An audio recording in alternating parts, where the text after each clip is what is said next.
so here we're going to do the exact same thing. We're going to do wet on dry. The next one was dry on dry. So wet on dry, we'll do up here. And then just below, we'll do dry on dry. That's in the same box. Okay, then we'll do wet on wet. We could do dry on wet.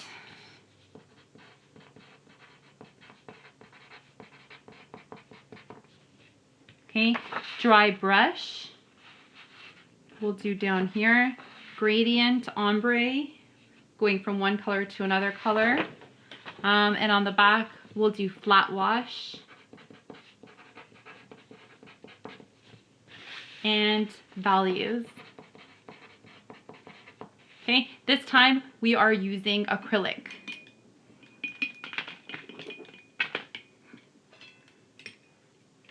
So if you're out there and you purchased acrylic paints, you can follow along.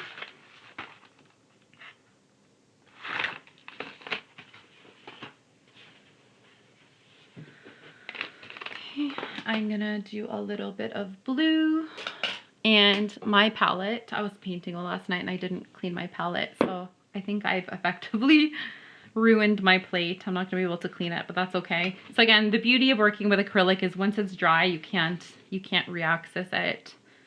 It's not like you can dilute it. Like if you were to put water in a watercolor palette that's dried up, you can melt the paints and get something out of them. But acrylic, when it's dry, it's just hard plastic. Okay, so I'm going to do a little bit of sky blue.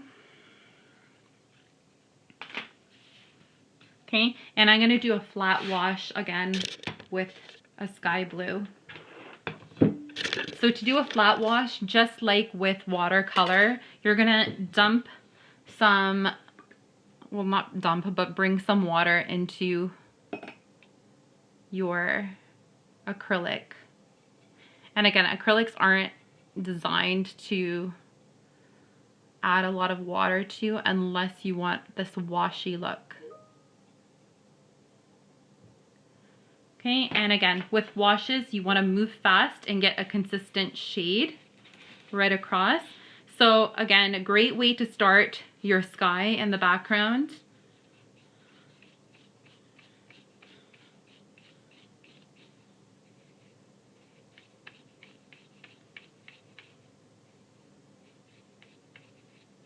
Even if your sky is a little bit more pale, you might mix some white into your blue. Some white paint will lift it. It'll tint it to more of a baby blue. Okay, but you can still create a nice wash by making it super runny and cover a large area in a really quick amount of time.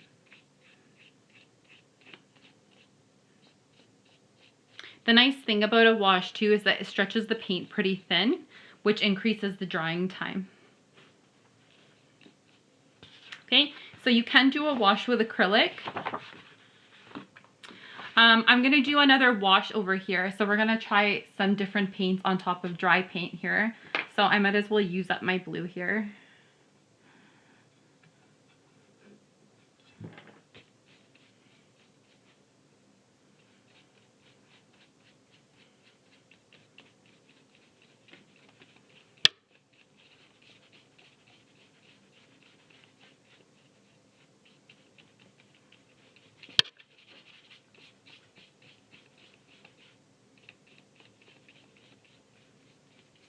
Okay, so I've painted that a coat of blue. I'm going to let that dry really good, and then we're going to test wet paint on top of it and dry paint on top of it.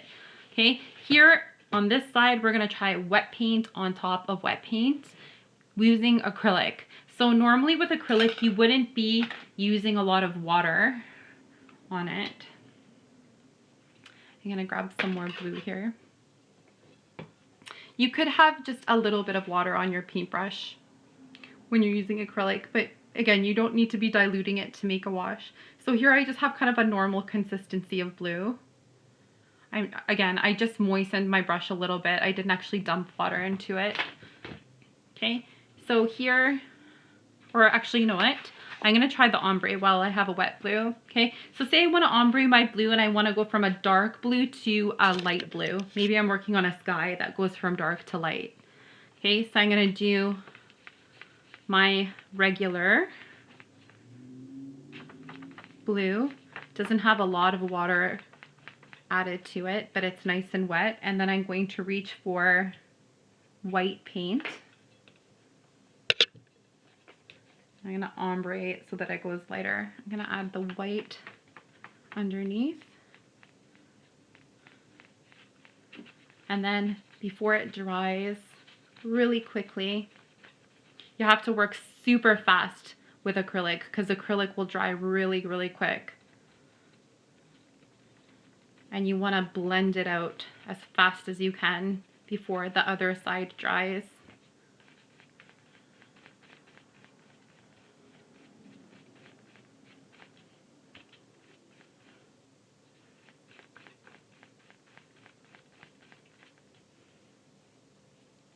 Okay, I don't know if you can see that. That was pretty successful. So we went from a full-on blue and slowly transitioned into kind of an off-white. So if you want to blend, say, two colors together in the sky, or just have the sky go from white to a color, you have to make sure that you're moving really quick with acrylic, because there's not much blend time for acrylic.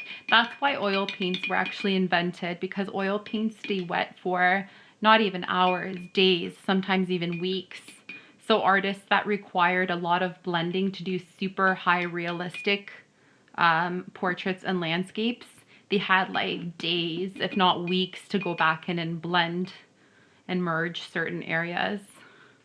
Okay, but we're not using oil paints here. Acrylic, again, acrylics, it's pretty flexible, but again, when it comes to blending with acrylic, you have to work really fast. Once this dries and you start trying to blend in, it looks horrible. You might actually have to, if you do that, you run into issues with blending and it just didn't turn out the way you want, let the whole thing dry. Wait till it dries and just redo the technique right on top of it. The nice thing about acrylic is it's almost like whiteout. It's so thick and opaque that if you mess up, you could redo the entire area that you were painting. You just have to make sure that you let that bottom layer dry and then just redo the technique on top and it'll cover it right up. Especially if you have a little bit of white added to your color, covers it right up. Okay, so let's go back to or actually, now that I have a little bit of this blue color on my paintbrush, I'm just gonna reach for a little bit of that dry paint. Again, this isn't wet paint, it's just kind of straight out of the tube. And there's a little bit on the end of my brush. I'm actually gonna mix it into my white to make a nice light blue. Okay, so say you have a nice light blue on your brush. This is too much paint to do dry brush. So you almost want it clean. You want just like kind of residue on your brush. And now what you're gonna do is you're gonna kind of just move it around. Almost like you're trying to get the rest of it off.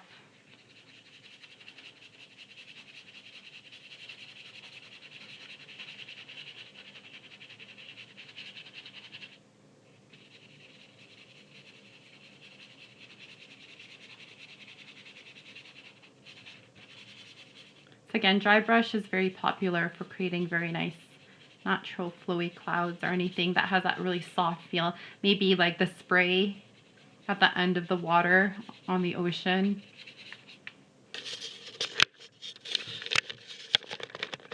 Okay, see that nice soft texture. Okay, so that's dry brush. Similar to dry brushing with watercolor. Let's go back up here. So my background is dry here, and now I want to try some wet paint on this dry background. Okay, so I'm going to, again, let's maybe do green, because chances are someone will want to paint green trees over top of. Okay, so I've got my phthalo green here. I actually haven't used any.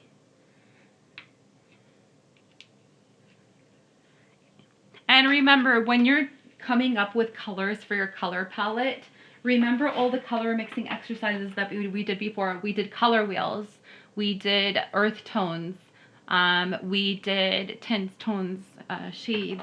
You can alter colors to make them look more natural. This green straight out of the tube actually does not look natural at all. It looks very manufactured, but just for the sake of doing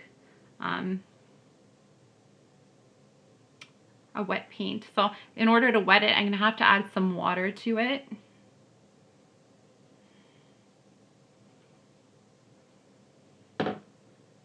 Just a little bit, just to get it flowing. And again, you can see how nice and crisp your brush marks are when you're working with. There's a lot of light shining on this paper and it's very difficult to see, but it doesn't actually look that bright.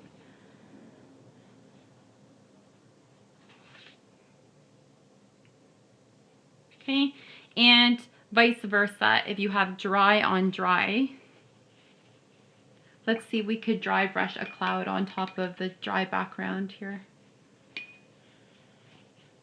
I'm gonna clean my brush. I'm gonna reach for some dry white. So I didn't add any water to this. It's just thick white straight out of the tube. And I'm just gonna dab my brush so that it ends up being quite dry. I'm gonna see what it looks like to do a dry brush cloud on top of dry acrylic. Okay, check it out. Very obvious. It shows up really nice.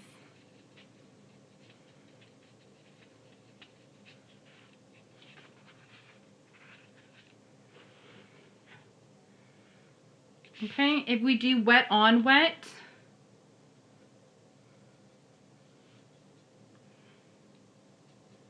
so if I water down some, I don't know, baby blue here I've got on my palette.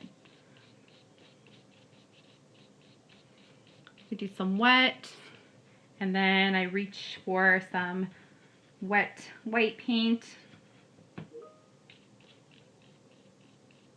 Okay, it's gonna kind of just blend in and make a light blue.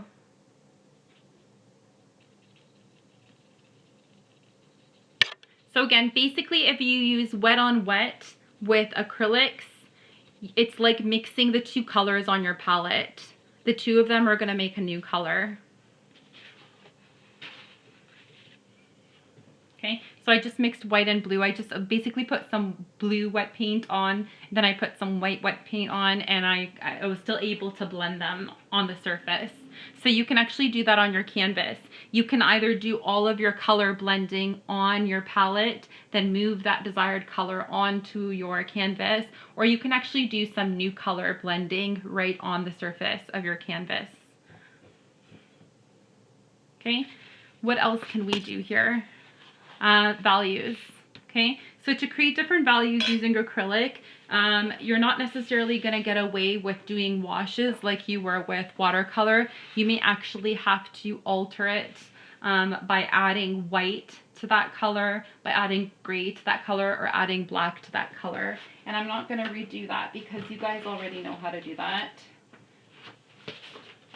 Okay, you should have something like this in your sketchbooks already, where you took an acrylic color and then you slowly introduced white to tint it, gray to tone it down,